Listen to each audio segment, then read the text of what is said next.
Se pensi di essere troppo vecchio per cambiare, se credi che sia troppo tardi per ripartire, se ti senti bloccato nella vita che hai sempre vissuto, questo video ti dimostrerà che ti sbagli completamente. Mentre cerchi scuse per giustificare dove sei oggi, ci sono persone della tua età che stanno rivoluzionando la loro esistenza.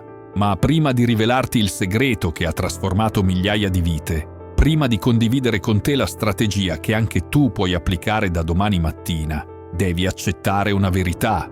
A nessuno importa delle tue difficoltà passate. L'unica cosa che conta è quello che fai da questo momento in poi. Il mito della seconda giovinezza. Ti hanno mentito per anni. Ti hanno fatto credere che dopo una certa età le possibilità diminuiscono, che i sogni abbiano una scadenza, che reinventarsi sia un lusso per pochi fortunati.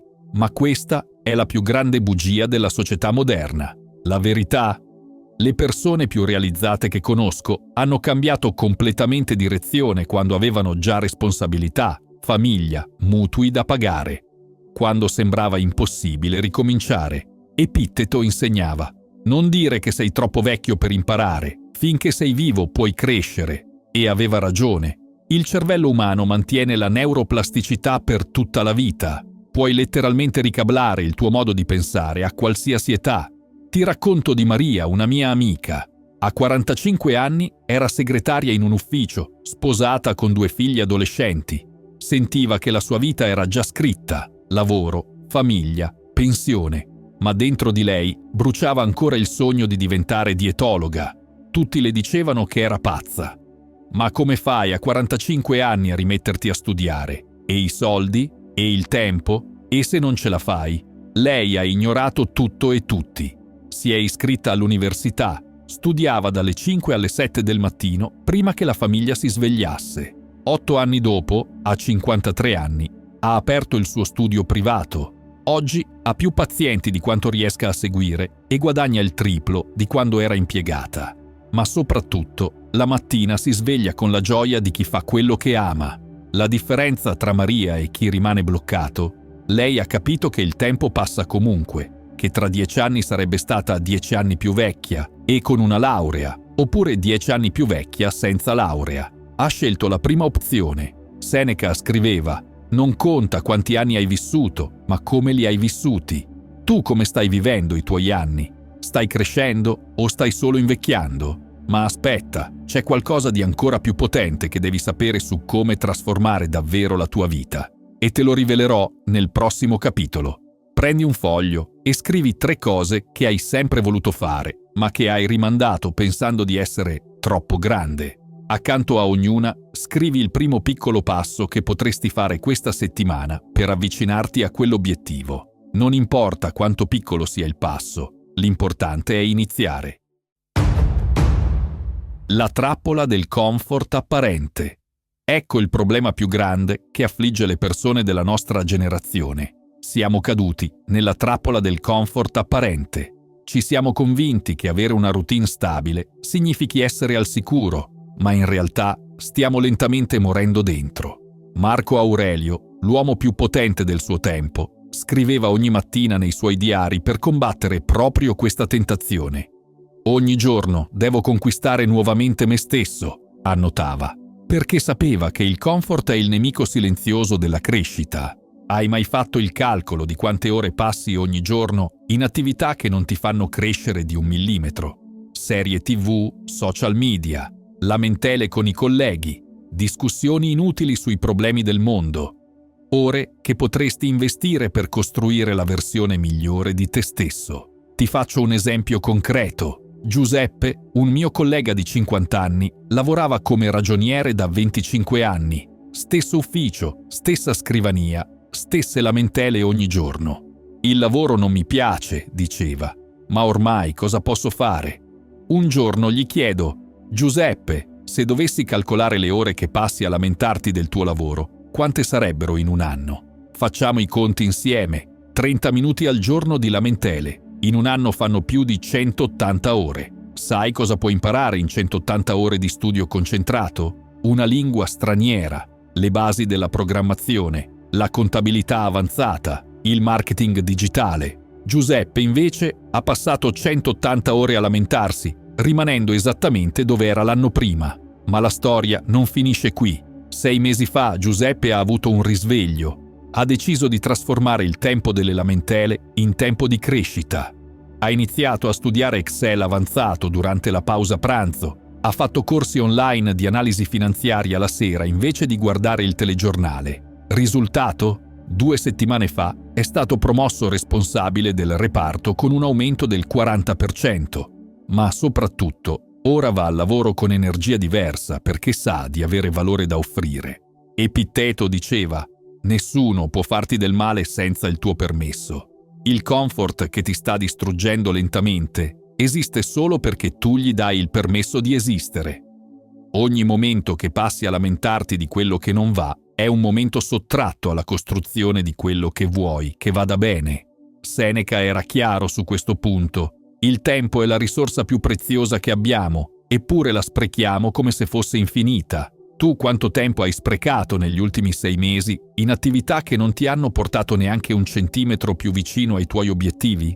Ecco la buona notizia, puoi cambiare tutto a partire da domani mattina.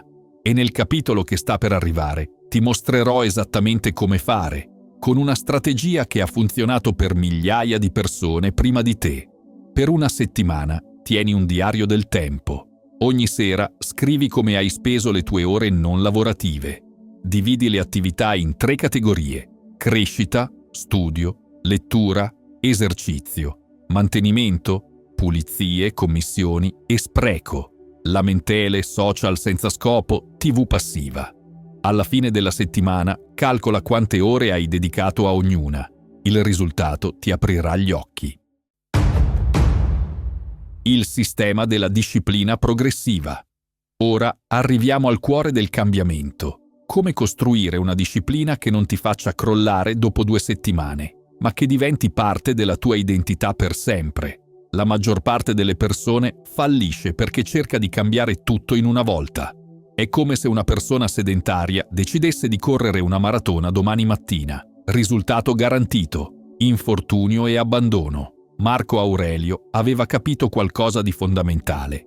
Puoi commettere ingiustizia non facendo nulla quanto facendo qualcosa. La disciplina non è uno sprint, è una maratona che dura tutta la vita. E come ogni maratona, si vince con la strategia, non con l'entusiasmo del primo chilometro. Ti racconto il metodo che ha trasformato la vita di centinaia di persone che ho seguito negli anni. Lo chiamo sistema della disciplina progressiva e si basa su 3 pilastri che gli stoici conoscevano bene. Primo pilastro, la regola del 2%.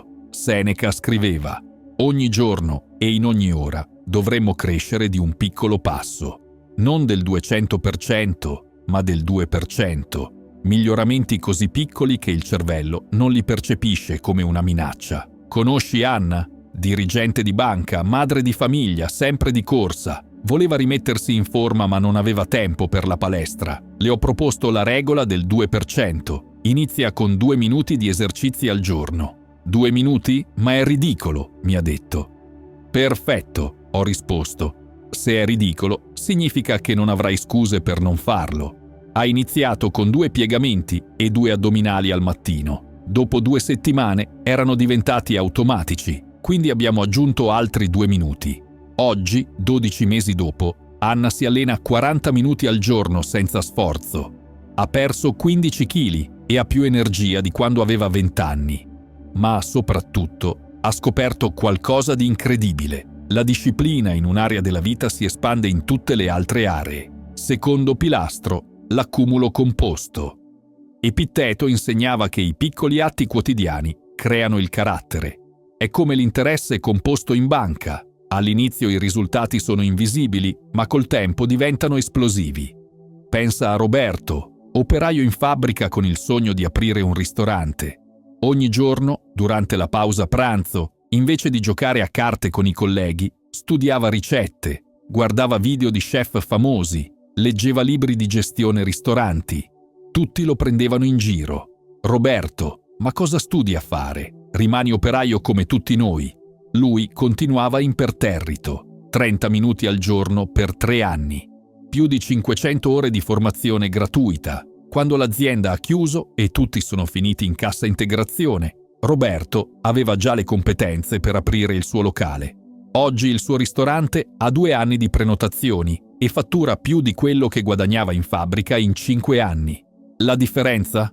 Roberto aveva capito che non serve essere il migliore dal primo giorno. Basta essere l'1% migliore ogni giorno per diventare straordinario nel tempo. Terzo pilastro, il potere delle microabitudini.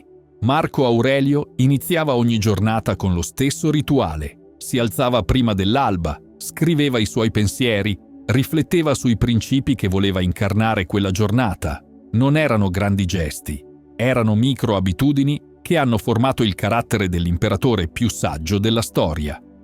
Tu hai mai notato che le persone di successo hanno tutte routine molto simili?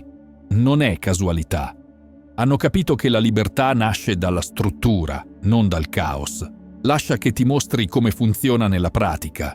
Giulia voleva imparare l'inglese da 20 anni, ma non riusciva mai a trovare il tempo. Le ho suggerito una microabitudine, 5 minuti di inglese mentre beveva il caffè del mattino. «Solo 5 minuti?» mi ha chiesto scettica.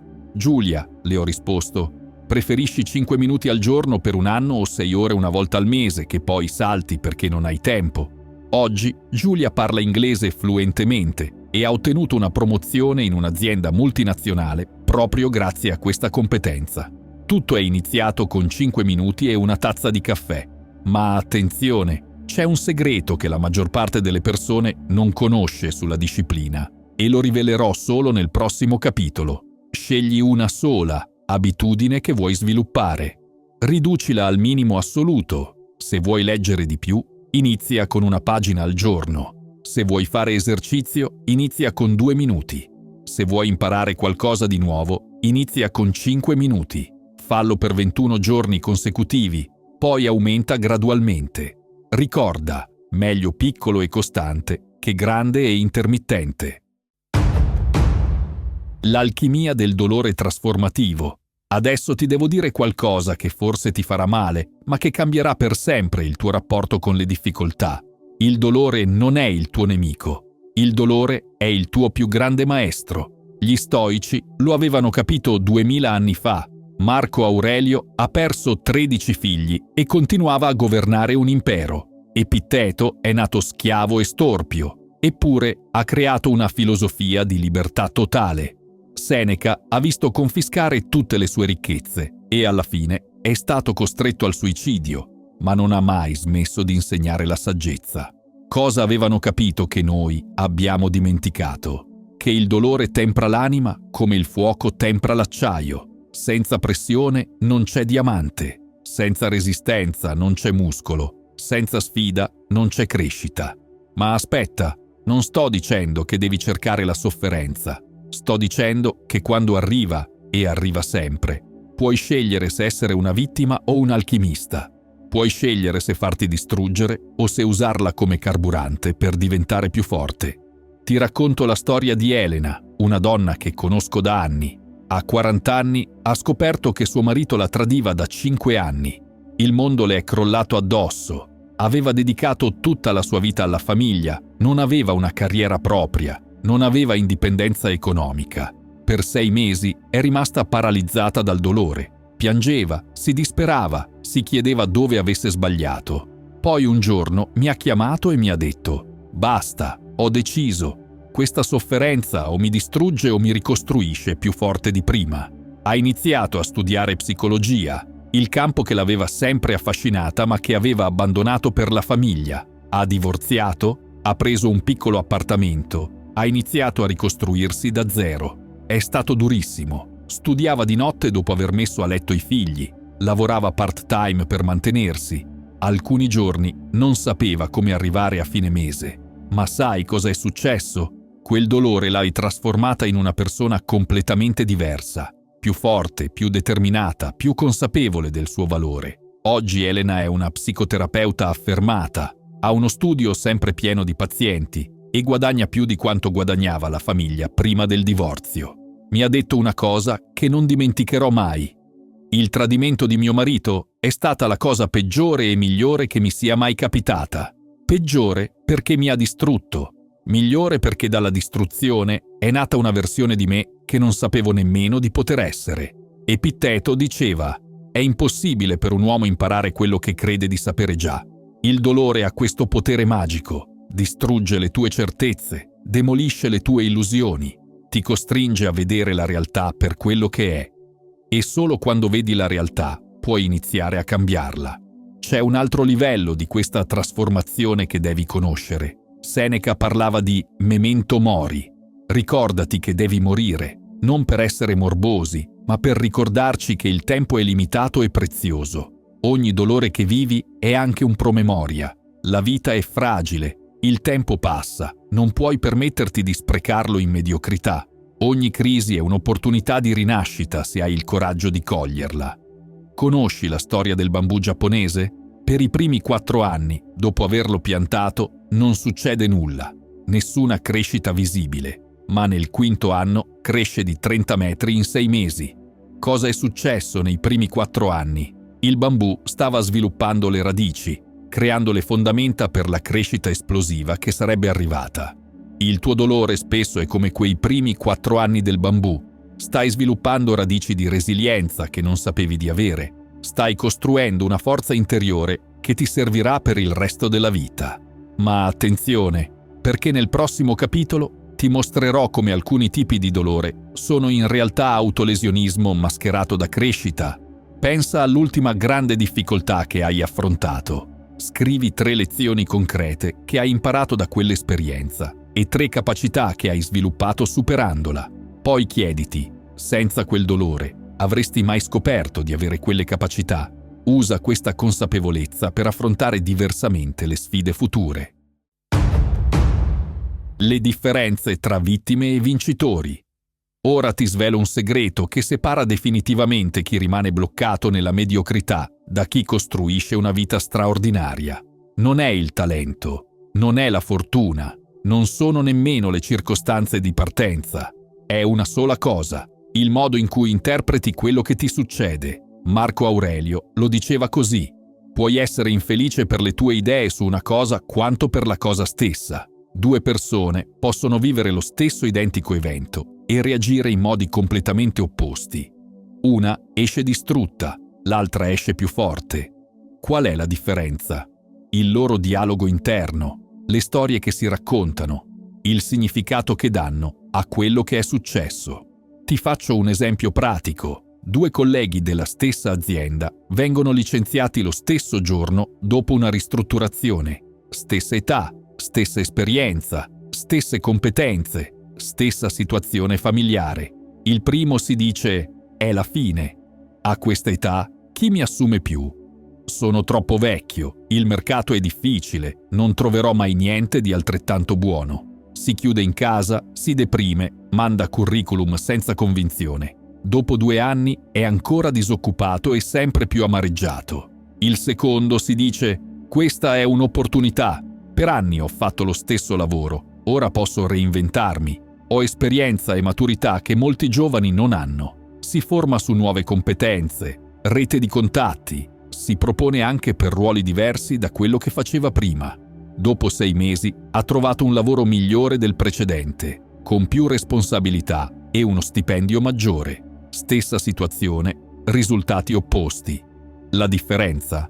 La storia che si sono raccontati. Seneca era un maestro in questo. Ha perso tutto almeno 3 volte nella sua vita. Esilio, confisca dei beni, condanna a morte. Ma ogni volta si diceva: questa è una prova per scoprire di cosa sono veramente capace. E ogni volta tornava più forte di prima. Ma attenzione, non sto parlando di pensiero positivo da 4 soldi. Non sto dicendo di negare la realtà o di fingersi felici quando le cose vanno male. Sto parlando di qualcosa di molto più profondo, la capacità di trovare un significato costruttivo in ogni esperienza. Ti racconto di Carlo, un imprenditore che ho seguito negli anni. A 50 anni la sua azienda, costruita in 20 anni di sacrifici, è fallita per la crisi economica. Ha perso tutto: soldi, casa, reputazione. La moglie l'ha lasciato, alcuni amici hanno smesso di frequentarlo. Per alcuni mesi è sprofondato nella depressione. Si svegliava la mattina senza un motivo per alzarsi dal letto. ma poi ha fatto una scelta. O questa esperienza mi insegna qualcosa, o sono davvero finito. Ha iniziato a studiare cosa era andato storto nella sua azienda. Ha analizzato ogni errore, ogni decisione sbagliata. Ha letto libri di imprenditori che avevano fallito e poi erano ripartiti. Ha fatto consulenza gratuita per piccole aziende per mantenersi in allenamento. 3 anni dopo ha aperto una nuova attività, più piccola ma più solida. Oggi fattura più di prima del fallimento e ha una qualità di vita migliore perché ha imparato dalle lezioni del passato. Ma soprattutto mi ha detto: il fallimento è stata la cosa migliore che mi sia capitata. Mi ha insegnato l'umiltà, mi ha mostrato chi erano i veri amici, mi ha costretto a diventare un imprenditore migliore. Epitteto, che da schiavo è diventato il filosofo più influente del suo tempo, insegnava: non sono gli eventi che ci turbano, ma i giudizi che diamo sugli eventi. Tu che giudizio dai sulla tua vita attuale? Ti stai raccontando una storia di vittima o una storia di eroe in crescita? Ma c'è un tranello nascosto in tutto questo, qualcosa che può sabotare completamente la tua trasformazione se non ne sei consapevole. E te lo rivelerò nel prossimo capitolo. Scrivi su 2 colonne. A sinistra 3 eventi difficili della tua vita e come li hai interpretati inizialmente. A destra riscrivi la stessa storia dal punto di vista di un vincitore. Che lezioni contenevano? Che opportunità nascondevano? Come ti hanno reso più forte? Nota come cambia la tua energia emotiva leggendo la seconda versione. Il veleno silenzioso dell'ambiente tossico. Ecco qualcosa che nessuno ti ha mai detto chiaramente. Puoi avere tutta la motivazione del mondo, puoi seguire tutti i consigli di crescita personale che vuoi, ma se rimani circondato dalle persone sbagliate, fallirai. È matematico, è inevitabile, è la legge non scritta del cambiamento. Marco Aurelio lo sapeva bene. Nelle sue Meditazioni scrive: sii selettivo con chi passi il tuo tempo. Le persone che frequenti definiscono chi diventi. E aveva ragione. Siamo esseri sociali, assorbiamo l'energia, i pensieri, le abitudini di chi ci circonda come spugne. Ti faccio una domanda diretta. Le 5 persone con cui passi più tempo ti stanno tirando verso l'alto o verso il basso? Ti sfidano a crescere o ti confermano nelle tue comodità? Ti sostengono nei tuoi sogni o li ridicolizzano? Sii onesto, perché se non hai il coraggio di essere onesto su questo, non cambierai mai davvero. Ti racconto di Stefano, un mio amico di lunga data. Lavorava in ufficio con un gruppo di colleghi che passavano le pause a lamentarsi del capo, dello stipendio, del governo, del traffico, del tempo. Sembrava innocuo, quasi divertente. Ma Stefano aveva notato qualcosa di inquietante. Dopo ogni pausa si sentiva più pesante, più frustrato, meno motivato. Era come se l'energia negativa di quel gruppo lo contagiasse lentamente. Un giorno ha deciso di fare un esperimento. Invece di andare in pausa con loro, portò un libro e andò a leggere in un bar vicino. Dopo una settimana si sentiva già diverso, più leggero, più ottimista, più concentrato sul lavoro. I colleghi hanno iniziato a prenderlo in giro. Stefano si è montato la testa, ora non viene più con noi. Ma lui ha continuato. Ha iniziato a frequentare corsi serali, si è iscritto a eventi di networking, ha cercato persone con obiettivi simili ai suoi. 2 anni dopo Stefano aveva cambiato lavoro, guadagnava il doppio e aveva un gruppo di amici completamente diverso. Persone che parlavano di progetti, di crescita, di opportunità invece che di problemi. Seneca diceva: è facile raddrizzare una giovane pianta, difficile correggere un albero storto, ma non parlava solo di educazione. Parlava anche di influenze. Più tempo passi in un ambiente storto, più rischi di storcerti anche tu. Il test dell'energia. Ecco un esercizio che ti aprirà gli occhi. Per una settimana, dopo ogni interazione significativa con qualcuno, chiediti: come mi sento ora? Ho più energia o meno energia di prima?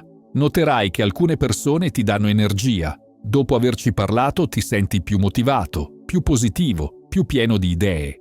Altre persone te la succhiano. Dopo averci parlato ti senti svuotato, pessimista, demotivato. Le prime sono le persone che devi frequentare di più. Le seconde sono quelle che devi limitare il più possibile, anche se, e soprattutto se, sono familiari o amici di lunga data. Ti racconto di Paola, una donna in carriera che voleva aprire la sua attività. Ogni volta che ne parlava con la famiglia, riceveva una doccia fredda.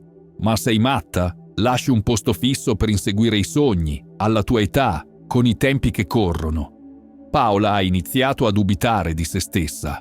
Forse avevano ragione, forse era davvero una follia. Poi ha deciso di parlarne con un gruppo di imprenditrici che aveva conosciuto online. La reazione è stata completamente diversa. Fantastico! Che settore? Hai fatto il business plan? Conosciamo qualcuno che può aiutarti. Stessa idea, reazioni opposte. Paola ha capito che il problema non era il suo progetto, ma l'ambiente in cui ne parlava. Ha smesso di discutere i suoi piani con la famiglia e ha iniziato a confrontarsi solo con persone che vivevano la sua stessa realtà imprenditoriale. Oggi la sua azienda ha 3 dipendenti e fattura 6 cifre all'anno. Alla cena di Natale, la stessa famiglia che la scoraggiava ora la definisce quella che ha avuto successo. L'effetto del granchio. Hai mai visto cosa succede quando metti dei granchi in un secchio? Se ce n'è uno solo, scavalca facilmente il bordo e scappa. Ma se ce ne sono tanti, ogni volta che uno cerca di uscire, gli altri lo tirano giù.